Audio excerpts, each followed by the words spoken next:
গুন্ডা আনতে চাইলে গুন্ডা আনা যায়, অসুবিধা হয় না। একজন আমাকে ধাক্কা দিয়েছেন, পাঞ্জাবি পরা, হ্যাঁ একজন ধাক্কা দিয়েছেন, তারপরে আমার লোক তো বসে থাকবেন, আমি তো একজন মহিলা, এবং পরে যখন আমার লোকজনকে মারধর করেছে আমার লোকজন জবাব দিয়েছে। সিম্পল।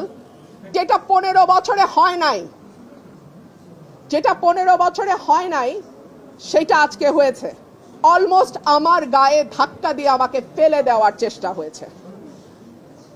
যেই বিএনপির নেতা কর্মীদের জন্য গত 15 বছর লড়াই করলাম, তারা আমাকে এখন ধাক্কা দেয়। মানে বিজয়নগরের ভোটার সংখ্যা বা ব্রাহ্মণবাড়িয়া 3-এর ভোটার সংখ্যা 6,10,000, আর আমাদের যেটা সরাইল আশুগঞ্জ সেখানে ভোটার সংখ্যা 4,20,000-এর মতো, আর এই 3টা ইউনিয়নের ভোটার হচ্ছে 1 লক্ষ। এই 1 লক্ষ যদি সরাইলের সঙ্গেও যুক্ত হয়, তারপরেও দেখা যাবে যে সদরের সঙ্গে বা বিজয়নগরের সঙ্গে সরাইলের ভোটার পার্থক্য অলমোস্ট 2 লাখ থেকে যায়। সো এত বড় একটা আসন সদর বা বিজয়নগর, সেই আসনটা অযৌক্তিক। বরং সরাইলের সাথে যদি 3টা ইউনিয়ন চলে আসে তাহলে ভোটার সংখ্যায় একটা ব্যালেন্স তৈরি হয়। 3 হচ্ছে এই 3টা ইউনিয়নে যারা বাস করে, ভুদন্তি, চান্দুরা এবং হরসপুরে, তাদের জমি জমার বেশিরভাগ কাজ সরাইলের সঙ্গে থাকে। সো তাদের জমি রেজিস্ট্রি থেকে শুরু করে অন্যান্য যে দাপ্তরিক কাজ সেটা সরাইল ইউনিয়নে গিয়ে করতে হয়, সরাইল উপজেলায় গিয়ে করতে হয়। সে কারণে আমি বলেছি এই 3টা ইউনিয়নকে সরাইলের সঙ্গে যুক্ত করে দেয়া হোক। আরেকটা কথা, 3টা ইউনিয়নের লোকজন যদি বিজয়নগরে যায়, তাদের যাতায়াতের সময় লাগে অলমোস্ট 1.5 থেকে 2 ঘন্টা, আর যদি তারা সরাইলে আসে তাদের সময় লাগে 15 থেকে 20 মিনিট। তাহলে আপনারাই বলেন যে এই 3টা ইউনিয়ন বিজয়নগরে যেতে 1.5 ঘন্টা লাগে, আর যদি 10 মিনিট 15 মিনিটে তারা সরাইলে আসতে পারে, তাহলে তাদের কোথায় থাকা উচিত? সরাইলে থাকা উচিত নাকি বিজয়নগরে থাকা উচিত? এই প্রশ্নগুলোই আমি নির্বাচন কমিশনে তুলেছিলাম। অত্যন্ত দুঃখজনক ব্যাপার হলো এখানে একটি মারামারি হয়েছে। আমি যেহেতু একজন আইনজীবী, আমি মনে করেছি আমার কেস আমি নিজেই প্রেজেন্ট করব। সো আমার কেস আমি প্রেজেন্ট করেছি। আমি আশা করেছিলাম নির্বাচন কমিশনের সম্মানের দিকে তাকিয়ে ব্রাহ্মণবাড়িয়া 3-এ যারা আছে তারা গুন্ডা পান্ডা নিয়ে ঢুকবে না নির্বাচন কমিশনে। বাট আনফরচুনেটলি আমি দেখলাম ব্রাহ্মণবাড়িয়া 3-এ যিনি প্রার্থী, তিনি তার সদল বলে 20-25 জন মিলে গুন্ডা পান্ডার মতন তারা সেখানে আচার আচরণ করলেন।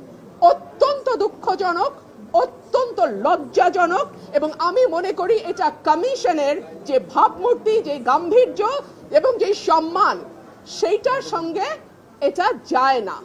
আমি আপনাদেরকে কিছু ছবি দেখাচ্ছি। তারা এলাকায় বিভিন্ন মানুষকে কিভাবে পিটিয়ে পিটিয়ে তারা স্বীকারোক্তি আদায় করেছে। So this is there nature. হ্যাঁ, এখনো ইলেকশন আসে নাই, একটা সীমানা নির্ধারণ নিয়ে এলাকায় এইভাবে তারা পিটিয়ে, ব্রাহ্মণবাড়িয়া 3-এর যিনি আছেন তিনি এইভাবে পিটিয়ে পিটিয়ে মানুষকে স্বীকারোক্তি নিয়েছেন। এনিওয়ে নির্বাচন কমিশনে আমরা প্রেজেন্ট করেছি ভৌগোলিক দিক বিবেচনায়, জনসংখ্যা বিবেচনায় এবং সকল কিছুর বিবেচনায়। আমি আশা করব নির্বাচন কমিশন যে সিদ্ধান্ত নিয়েছে সেটি সঠিক সিদ্ধান্ত, এবং সেই সিদ্ধান্তই নির্বাচন কমিশন বহাল রাখবে। যেহেতু ওদের 10 জন 12 জন মিলে কথা বলছে, সো আমি একজন কথা বলেছি, আর আমার পক্ষে একজন ডাক্তার উনি কথা বলেছেন। আমি কোনো গুন্ডা বদমাশের মেলা করি নাই, করতে চাইলে করতে পারতাম। গুন্ডা আনতে চাইলে গুন্ডা আনা যায়, অসুবিধা হয় না। আমি ভদ্রলোক নিয়ে এসেছি, ভদ্রলোক আসবেন কমিশনে, শুনানি করবেন, রায় হবে, যেটা রায় হয় হবে। কিন্তু তারা যেহেতু গুন্ডা পান্ডা নিয়ে এসছে এবং আবল তাবল বকছে, কথা বলেই যাচ্ছে, আমি লাস্টে একটা কথা বলার জন্য দাঁড়িয়েছি, এবং যেটা 15 বছরে হয় নাই, সেটা আজকে হয়েছে। অলমোস্ট আমার গায়ে ধাক্কা দিয়ে আমাকে ফেলে দেওয়ার চেষ্টা হয়েছে। যেই বিএনপির নেতা কর্মীদের জন্য গত 15 বছর লড়াই করলাম, তারা আমাকে এখন ধাক্কা দেয়। তো ঠিক আছে, ধাক্কার বদলে তো ধাক্কা আসবেই, তাই না? সেটাই হয়েছে। নির্বাচনের আগে একটা সীমানা নিয়ে যদি এইরকম আচরণ আমরা দেখি নিজের দলের মধ্যে, হু নোজ নির্বাচনে কি হবে।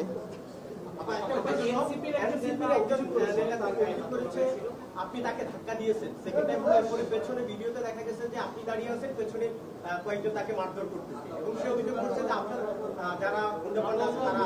মুশকিল হচ্ছে উনি যেহেতু খুব পরিচিত কোনো মুখ নন, উনি এনসিপি থেকে এসেছেন না জামাত থেকে এসেছেন আমি জানি না, তবে উনি প্রথম, আমি জানি না যার কথা আপনি বলছেন, একজন আমাকে ধাক্কা দিয়েছেন, পাঞ্জাবি পরা, হ্যাঁ একজন ধাক্কা দিয়েছেন, তারপরে আমার লোক তো বসে থাকবেন, আমি তো একজন মহিলা, এবং পরে যখন আমার লোকজনকে মারধর করেছে আমার লোকজন জবাব দিয়েছে।